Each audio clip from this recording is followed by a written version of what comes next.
Robots Radio. Games, lore, stories, community. Just press play.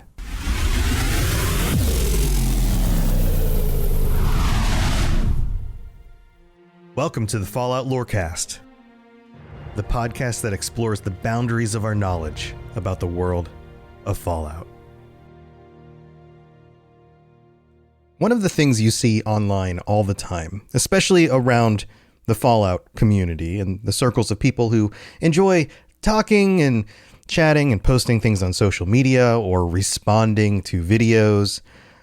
God knows that every time I put up a video about Fallout, I will get a mix of responses. Some people saying things like 76 sucks, or New Vegas is the best game and the only one you should play, or whatever. You know, like there's the typical loud voices out in the community, but then there are other voices as well who share lots of other diverse perspectives. You know how it goes. And so I was curious, what happens if you poll a bunch of people about every single Fallout game and every single DLC that has been released, and you have them rank each of those games from masterpiece all the way down to bad, and then include did not play? And what happens? What happens when we get all of this data? What rises to the top? Which Fallout game is actually most people's favorite? How do people feel about different DLCs? How many people actually played Fallout Brotherhood of Steel? Well, I did it. I polled the community, and we got 67 responses, which, of course, doesn't seem like a ton. This is not thousands of responses, and I understand why we didn't get a ton of responses. This was a much, more involved, I guess you could say, questionnaire than sometimes I put out there. This is not something that just fits in a quick little poll that you submit onto, social media or on Discord. This was a Google form, and this is a form that included every single game and rankings for every single game and DLC. But 67 is no slouch. That is not a bad number. And if you know anything about statistics, a smaller representation of individuals on a poll can actually very, very closely approximate the larger population as a whole. So we're going to go with it. 67 responses, and I think you will probably mostly not be too surprised by the results, but there may be some things that stand out to you. So here, let's get into it. Let's talk about all of the different games and DLC and which ones people ranked the highest and all of the trends that I noticed. There's some interesting stuff in the trends. Here we go.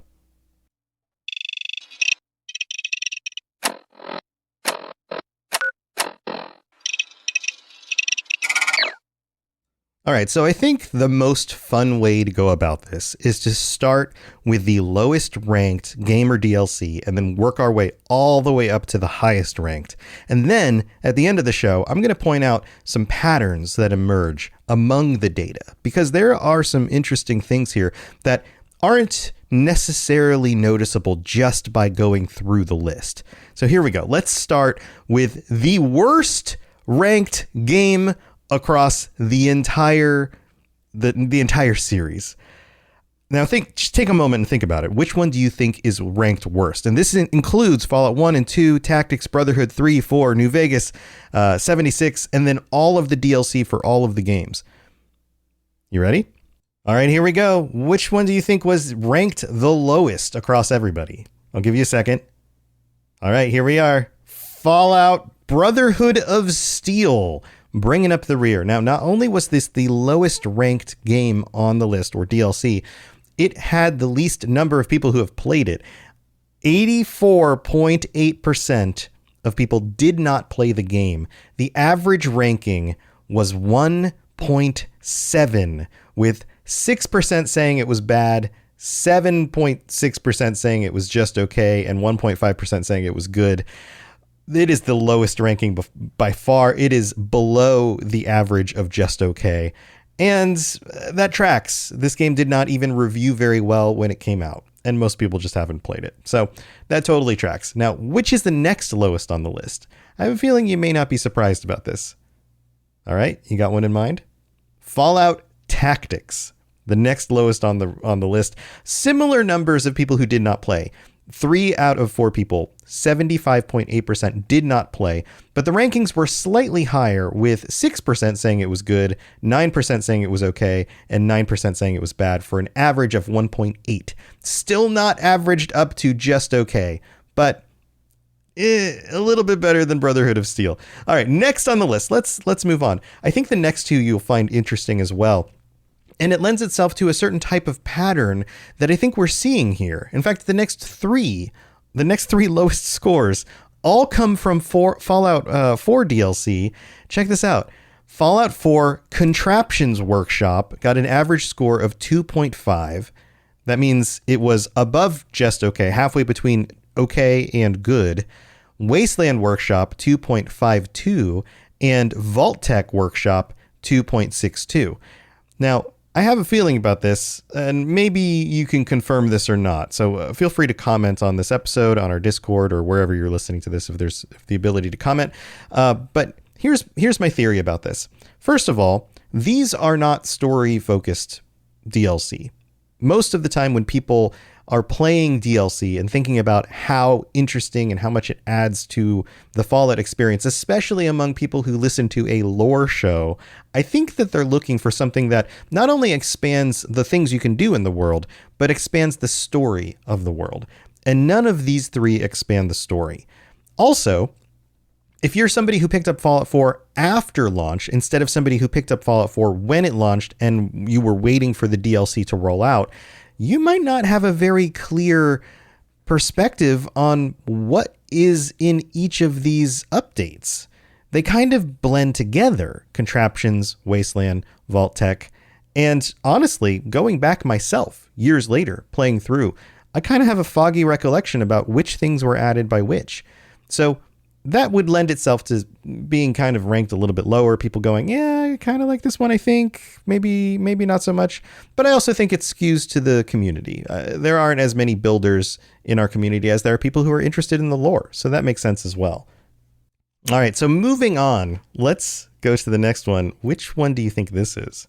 This is number 18 on our list out of 23. And that includes, of course, all the games and all the DLC. It's another Fallout 4 DLC. Can you guess which one? Automatron. Now, this one surprised me that it is as low as it is. It got a lot of responses. 13% say they haven't played it, which I find interesting, but that's consistent across the Fallout 4 DLC. 13% is roughly the amount of the community here that was polled that just doesn't seem to have played these.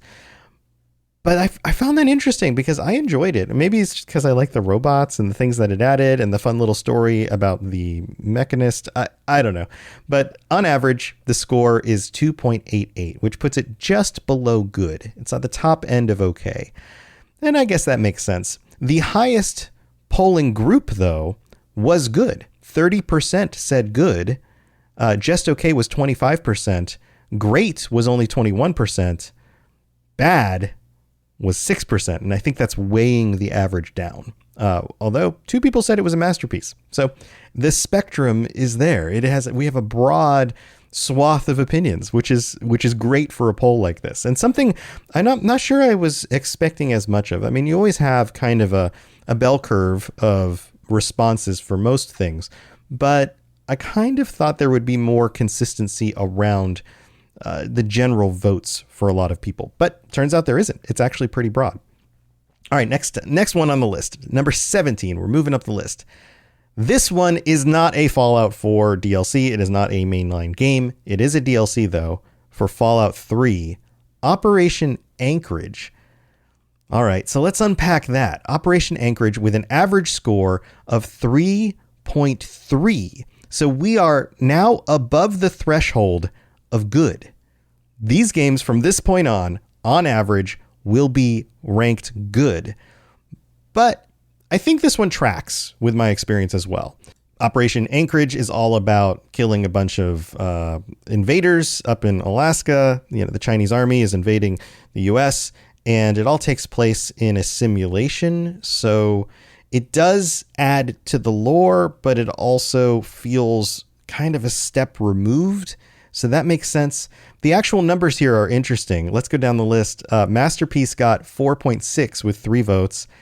Great was the majority at 35.4, but then below that with 23% is good, and then just okay is 16%, and there's one person who voted bad. So what's also interesting about this is 18% of people did not play it. And this is common across the Fallout 4 or Fallout 3 DLCs. Fallout 3 as a whole, most people played. Only 3% say they did not play Fallout 3, but a lot of the DLCs did not get played. 18% to 24, 20, almost 25% on one of them, which is interesting that people didn't stick around for the DLCs of Fallout 3, even going back years later and probably buying them all in a bundle and being able to just kind of play through all of them. So I find that kind of notable as well.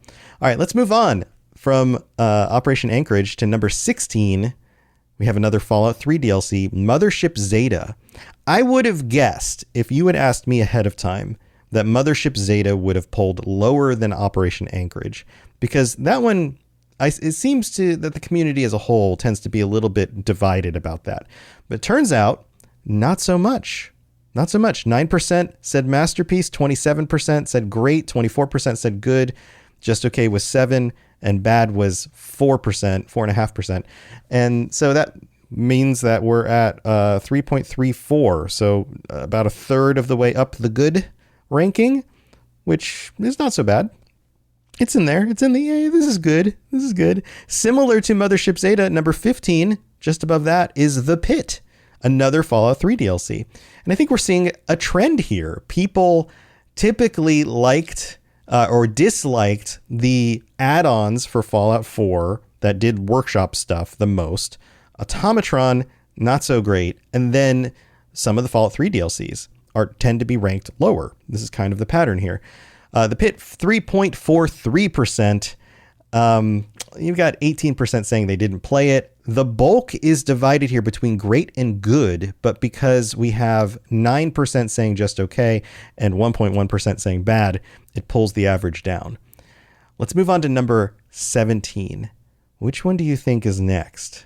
You might be thinking it's another Fallout 3 DLC, but it's not. You might be thinking it's one of the older games because people just haven't played them as much or came to them later and they just didn't find them as appealing or easy to get into. And remember, all of these are ranked according to just what people think of the game in general. And that depends on what things that they value most. So in another poll I did recently, or at least another ranking I did in the Elder Scrolls Lorecast, Lotus and I ranked all of the main and DLCs for Elder Scrolls according to the quality of the main story. But if main story isn't your main thing, then you can't assume that that's how people ranked these. It's just kind of general and what was most important to each of them, which we'll get to in some of the comments later on. So this one, number 14, Fallout 76. This is the next lowest ranked game. On average, 3.45 ranking or rating, and between good and great, just halfway between good and great. The majority, though, 37.9%, so almost 38%, said great. Masterpiece was 10%. 15% of people, though, did not play it, and because 6% said bad, 12% said okay, and 18% said good, it pulls the weighting down. So if you just look at the chart, it looks like there's a lot of great and a lot of masterpiece, but it does get pulled down by those lower rankings, especially the bad ones, because of the point amount there. So Fallout 76, almost in the middle of the entire ranking of the entire thing. Now, I think you'll be very surprised about number 13 on the list. Think about it for a second. Which one do you think it is? It's not more Fallout 3 DLC. I kind of thought that's the direction things were trending here. Fallout 1. This was a big surprise because Fallout 1 is typically seen as especially for its time, a masterpiece of a game. Now, that doesn't mean it doesn't have its problems. It doesn't mean that, and I think this might play into a little bit, going back now and trying to play it, that it isn't a little bit difficult, a little bit slow, a little bit odd in the way it functions, because it's not a modern game by any stretch of the imagination. And 56.9, almost 57% of you said that you didn't play it, that you haven't played it at all. Now, I've played it some, I haven't played it to completion, and I know a lot of people will play for maybe a few hours and then kind of bounce off of it. So I think that makes some sense, but let's get into the nitty-gritty here. Among the people who voted, Just Okay got 4.6%, Good was 18.5%, Great was 15.4%, and Masterpiece was 4.6%. So it's very, very broad, but nobody said it was bad, which is interesting.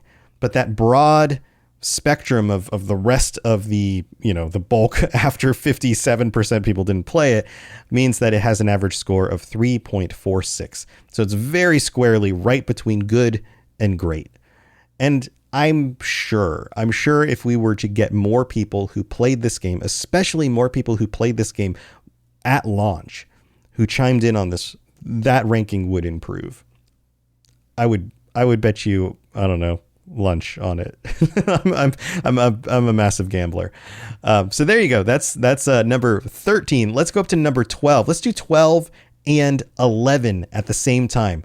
12, Fallout 3 Broken Steel, and 11, Fallout 3 Point Lookout. Broken Steel got 3.54 and Point Lookout got 3.68. That is the highest ranked Fallout 3 DLC. And this totally makes sense to me. Both of these are squarely between Good and Great. They are very close in their rankings together. Broken Steel fixed the end of Fallout 3. So if you were somebody who was playing it back then when that DLC came out, it was like, oh, thank you so much. We can play the game after it ends and we actually get a nice resolution. And then Point Lookout is super strange. It's super weird. It changes things up. It adds to the lore. It moves to another location and is very memorable. It is definitely much more memorable than, say, the Fallout 4 workshops and which one added what stuff, at least in my mind. Now, of course, my recollection of these things isn't going to be everybody's recollection, and so you might have a different take on this. And that also plays into the things that we prioritize. I tend to prioritize uniqueness of experience and the interesting lore that it adds into the world, or the interesting characters, or the set pieces, and how those things play out. And even some of the gameplay and the fun of just going through whatever was designed there. I'm much less of a builder and somebody who spends their time tinkering in and around the world. I'm somebody who wants to just kind of go on an adventure and see where it takes me. So that makes sense for my play style, but of course it may be different for your play style. So that wraps up all of the Fallout 3 DLC, but we still haven't seen Fallout 3 ranked, Fallout 4 ranked, Fallout New Vegas, any of the New Vegas DLC. So there's a lot more still going on here. And I think you might be surprised about some of the ones and how they rank at the top of this list. But we have to go thank our patrons. So we'll be right back. Don't go anywhere. Oh, and by the way, before we do this, before we get past this little break thing, just wanted to let you know, if you are not a patron and you kind of jump over this midsection every time we do it, there is something really cool that Patreon has added just in time for the holidays. You can gift a Patreon subscription, which means if you know somebody else who's like, yeah, I like the show, but I just don't have the money to support, but it would be really cool to get ad-free episodes or stickers or t-shirts or join in a patron chat, you can gift that. You just go to the Fallout Patreon and look it up. And what that also means is if you want a Patreon subscription and you can't afford it, you could tell somebody else about it, and maybe somebody else in your life would gift it to you. So it works both ways and it helps me out. So we can all have fun together. And I think it would be really cool to have some people who haven't in the past been able to join us for the patron chats get an opportunity to do that over the next few months. So just an idea. All right, let's go thank our patrons. I'll be right back. It's time for that spring reset. I'm taking a look at everything in my closet and figuring out that, oh no, this absolutely needs to go. And it's about time I replace things so that my clothes aren't older than my 15-year-old. Now you might think that they lasted that long because they were well made, but no, they're in terrible condition. Unlike the new jeans I just got from Quince. Jeans have always been my personal go-to because you can kind of wear them for lots of different things, but maybe they're not your thing. Maybe you're looking for, 100% European linen with insanely soft flow knit activewear fabric. It's definitely getting warmer, and their flow knit activewear is moisture wicking, anti-odor, and soft enough that you'll actually want to wear it every day. So pick out what you want you can't go wrong because they have prices 50 to 60% less than similar brands. And like I said before, they are high quality. I continue to wear their clothes all the time, and I know that these new jeans are going to last me a lot better than the other things in my wardrobe. And on top of it, they look great. They're so comfortable. And I spent just as much on the jeans that I am now cleaning out of my wardrobe. So if you're looking for something better, just all around better, go check out Quince. So go do it right now. Refresh your wardrobe with Quince. Go to quince.com/falloutlore for free shipping and 365-day returns. Now available in Canada too. Go to quince.com/falloutlore for free shipping and 365-day returns. Quince.com/falloutlore. Hello there, old chap. Good to see another of General Atomic's finest, still eager to serve. All right, here we are in the middle of the show. This is going to be real quick. We've got some new patrons. Patreon.com/FalloutLorecast if you want to sign up and check stuff out. Welcome to Fart Simpson. I have a feeling this is not a real name, so I will not. I will say the last name here. Also, reference to Bart. The Simpsons is still a thing, right? Like they're still going. They're still doing that show.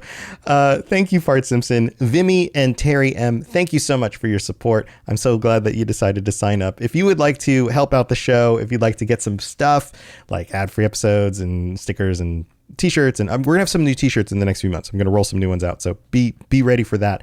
And also, if you'd like to get a seat on our little patron chat, which is coming up next week, actually, we'll be doing it on the 27th, on Wednesday the 27th. Also, this is where I normally shout out our Sentry bots, a Sentry bot tier, but we don't currently have any Sentry bots. So if you sign up at that level, you'll definitely get a shout out next week and every week. So there you go. That's another thing you can do. Also, if you'd like to help the show out in other ways, you can rate the show on Spotify or Apple Podcasts. 5-star ratings with reviews on Apple Podcasts will get read out on a future episode of the show.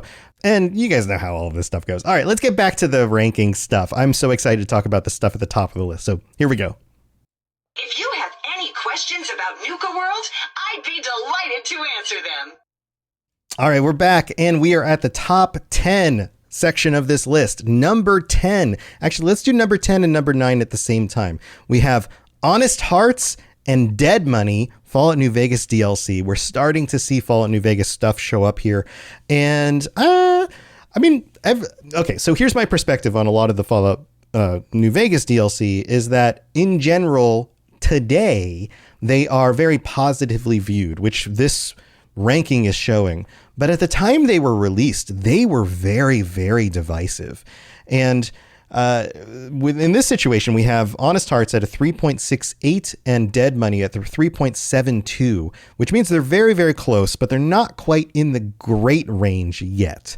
And they're actually reversed from the release order. Dead Money came first, then Honest Hearts came second, but Dead Money has the higher ranking. So it's not like we're moving up in order of release info. And I also find this a little bit surprising because Honest Hearts has all the Joshua Graham stuff in it, which tends to be very popular. And that doesn't mean that this is almost at the great ranking. So these are clearly very popular, but I would have assumed that in particular would be ranked a little bit higher among the DLC from New Vegas. But, I'm also not the kind of person who really sticks to New Vegas as like the be all end all in the series. It's a wonderful game. It's a great game. And I absolutely can see that there is narrative stuff going on in this game that is significantly more interesting than some of the things that we see in, say, Fallout 3 or Fallout 4, and dynamic and dark and weird. There's a whole lot going on in Fallout New Vegas. So don't get me wrong. I absolutely agree that a lot of the Fallout New Vegas stuff is top tier, especially when it comes to story and characters and just kind of the wackiness of the world, or just the severity of the world. Like there is some really, really good stuff here. But at the same time, I'm not somebody who like harps on this game and constantly goes back and plays it like a significant portion of the fan base does. So I kind of have a mixed perspective on that. So there you go. Honest Hearts, Dead Money. We're getting closer and closer to a solid, great ranking. That's 10 and 9. Let's go to 8. Which one do you think is 8? Now, 8 is a mainline game. Fallout 4, which is interesting because Fallout 4 on average is ranked higher than those DLC for New Vegas, which is unexpected. in my mind, because generally among the community, people tend to kind of pick on Fallout 4. But that also means that there are Fallout 4 DLC that are ranked higher than the base game. So Fallout 4 gets 3.78. So we're still coming up on that great average overall. It's still close to the top of the list, so it's definitely not further down. And as a whole, I think Fallout 4 is a solid game. It's a solid experience. I get that people didn't necessarily like being the protagonist with a voice and all of that, or being kind of shooed into a story that was a little bit more focused around a character rather than being freeform for them to do whatever they want. But it's a great game, and it plays well when the patches don't break it, and it can be modded a lot. The story is interesting. It adds a lot of lore to the world. There's a lot going on for Fallout 4. All right, let's move on to Fallout 4 Nuka World in 7th place. Nuka World just edges out Fallout 4 by 0.01. Fallout 4 was 3.78, Nuka World 3.79. And that tracks. I think Nuka World, in my experience, came across very positively for a lot of people. I can see a little bit of its shortcomings, though, but it is a really cool new zone. You've got a bunch of new factions. You have an experience in Nuka World, which has been, Nuka-Cola has been a cornerstone of the series for such a long time. And among the people who ranked this, only 12% said they did not play. So even people who didn't play some of the other Fallout 4 DLC very specifically chose to play Nuka World, and 25.8% ranked it as a masterpiece. 25.8 and then 31.8 said great, and then it's weighed down a little bit by the good and okay at 18 and okay at 12, but nobody ranked it bad. So that tracks for that. Let's go back and talk about Fallout 4 though, because there are some details here. I kind of skimmed over this. 22% said masterpiece. But the bulk of people who voted for Fallout 4 said it was great at 45.5%. And that the reason why the average is dragged down is by 21% good and 10% okay. Nobody said it was a bad game. So very interesting there, how that kind of plays out. Next on the list, Fallout New Vegas, another DLC, Lonesome Road. Lonesome Road gets a score of 3.81, just edging out Fallout 4 and Nuka World. And I get it. This one, you got Ulysses, you've got kind of the culmination of the Courier story going on here, and it is New Vegas, so it's going to get a high ranking for that. So that all tracks a lot. It also was the final DLC in New Vegas, so it kind of brings everything to a close. 18% said masterpiece, 33.3% said great, 12% said good, 9% said okay, but 27% did not play. 27.3, which is almost the highest. Dead Money has 30% who did not play, which again is very interesting. The did not plays for the DLC for New Vegas are at 30%, 27%, 24%, and 27%.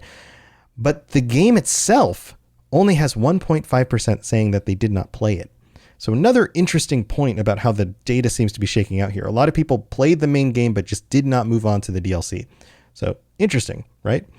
All right. Now we're in the top 5. Top 5. Which do you think is the top 5? We still have a few mainline games and some DLC across a few different games here. So let's get into it. Number 5 on the list. I did not expect this. Fallout 3, the actual main game of Fallout 3, with a total score of 3.89, or an average score of 3.89, which means almost great. We're just 11% away from great. We're that close. Fallout 3 gets 27.3% saying it was a masterpiece. The bulk here is at 37.9 saying it was great.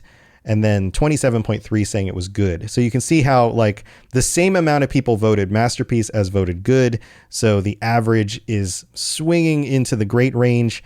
3% did not play. 3% said it was just okay. And 1% said it was bad. So there's somebody out there who's just like, nope, not my game at all. This is terrible. All right, let's talk about number 4. Number 4, the other DLC for New Vegas, Old World Blues, at 3.96, just below great. None of the Fallout New Vegas stuff hit great on average, but it was all well above good and into the almost great category.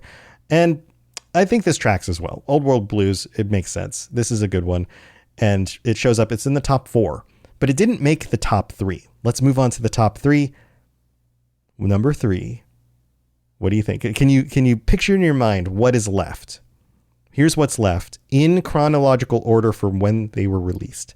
The top 3 are going to be either Fallout 2, the game, Fallout New Vegas, the game, or Fallout 4 Far Harbor, the DLC. Which one do you think is number 3? All right, here's the answer. Fallout 2 with an average of 4.05. Clearly in the great zone. And this tracks for me. Fallout 1 is significantly lower than I expected it, but it has a lot of competition. Now that we've gone through the list, you can see a lot of the other competition going on there. Fallout 4 ranked on average higher. A lot of DLC for Fallout 3, for New Vegas, for Fallout 4 even. Fallout 3, though, among the people who played Fallout 1 and Fallout 2 was, in their minds, in a lot of people's minds, especially playing it back in the day, was a masterpiece. And whereas Fallout 1 kind of treaded new ground, Fallout 2 completed what they were doing. It got 13%. Now remember, most people didn't play it. 69% of people did not play, actually almost 70, 69.7, did not play Fallout 2. But of the people who did play, the bulk said it was a masterpiece, 13.6.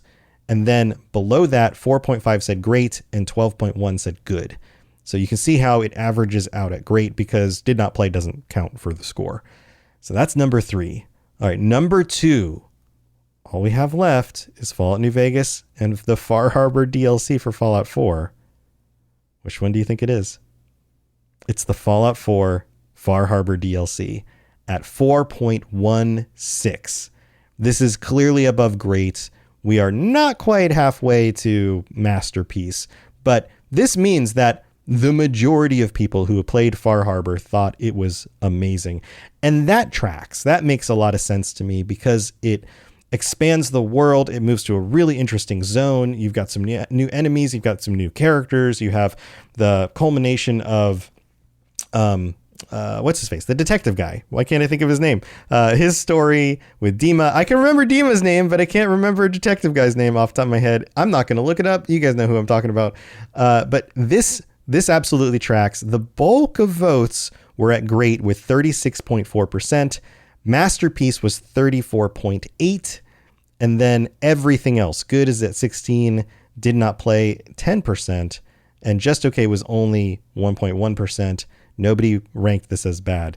So this means number 1, Fallout New Vegas.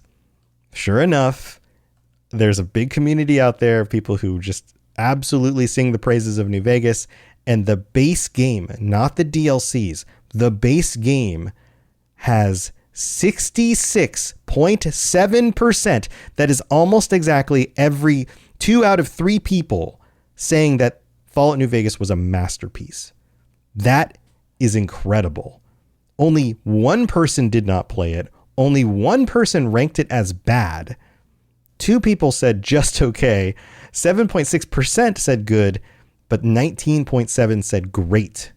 That is huge. And so the average score is 4.48. That is halfway between great and masterpiece on average. That is huge. That is incredible. And I think we need to look at the data here. What does the data say? What are some takeaway points for this? Well, I think there's a trend here. I think there are trends that you can see throughout this data. First of all, Fallout New Vegas, highly regarded across the board. The base game, of course, number 1, but then all of the DLC are very, very high up the chart. And I think that lends to a greater perspective on the data.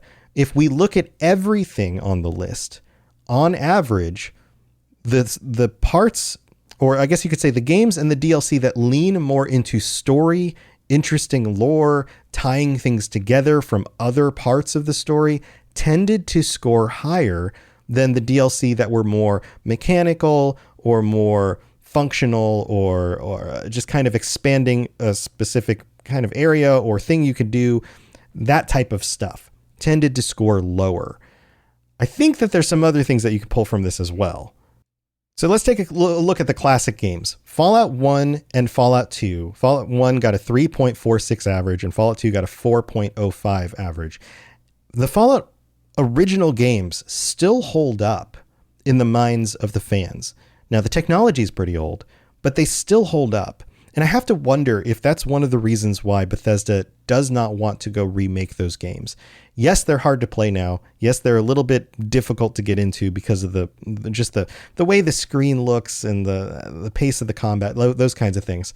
But on average, people tend to have a very positive perspective on those games. And if you were to remake them, you risk tarnishing that memory. I can see that. Let's talk about the DLC. The DLC across the board are all varied significantly. Now, they tended to trend along the lines of the main game they were with. They were, in general, ranked in and around or just slightly below on average of the game that they were a part of, which makes sense. If you liked Fallout 3, then you're probably going to like the DLC, maybe some more than others. If you like Fallout 4, you're probably going to like the DLC. If you like New Vegas, you're probably going to like the DLC. So that tracks. That pattern seems to work. But when they branched out in developing the DLC into other kinds of things, again, the things that were more mechanically focused, they didn't seem to be rated as high. People want the story content, and they want story content, especially that is pivotal. That's the word, is pivotal. Words are hard, to the story of the main game. Things that really kind of bring things into conclusion, or take threads and finish those threads in interesting and dynamic ways. Far Harbor, Old World Blues. These are some of the DLC that really, and others as well. I mean, that's not a complete list, but you get the idea here. They take those ideas and they kind of finish them off, or they expand them in interesting ways. I think there's one other trend here you can find. Fallout Tactics and Brotherhood of Steel ranked very, very low. Now, part of that is because they were done by offshoot developers that were not part of the mainline developers, either back when Fallout 1 and 2 were being developed, or when Bethesda took control of the property. But also, they branch out from what the main focus of the games are, and that's role-playing, creating these role-playing worlds. Tactics and Brotherhood of Steel, yeah, they've got lore in them, they've got some weirdness, they've got some interesting enemies, things like that. But overall, the gameplay, they're very different types of games. And I'm not sure that people really are looking for that. I didn't include here the mobile game, Fallout Shelter. Lots of people have played Fallout Shelter, but it is so significantly a different type of game. I'm not sure it even makes sense to put on this list, so I did not include it. I think that you would find that it would rank probably in the middle, though, would be my guess. So there you go. Those are some trends that I noticed among the data. I'm going to share some of this up on the Discord if anybody else wants to kind of look through it. And let me know what your thoughts are. Thanks for tuning in, as usual. And of course, I'll be back next week chatting with our patrons. And patrons, be thinking about what you might want to talk about. It's coming up to Turkey Day here in the US. I don't know, maybe we could talk about, what would you stuff a death claw with in order to serve it for Thanksgiving in the wasteland? I don't know. That's a terrible idea. All right. Thanks for being here, everyone. I'll see you next time. Have a wonderful week. And until then, enjoy your games. Seems like you guys like these games a lot. See you later. To plug into everything else we're doing, check out robotsradio.net. Reach out to me on Twitter at robots_radio. Check out the Robots Radio Rocket Club, where you can join me and a bunch of our other creators creating your podcast, starting a new podcast, or helping your current podcast grow. There's more information about that on robotsradio.net as well. And you can always talk with us and the entire community, over 2,000 people on the Robots Radio Discord. Come join us. We'd love to chat with you. See you guys next time.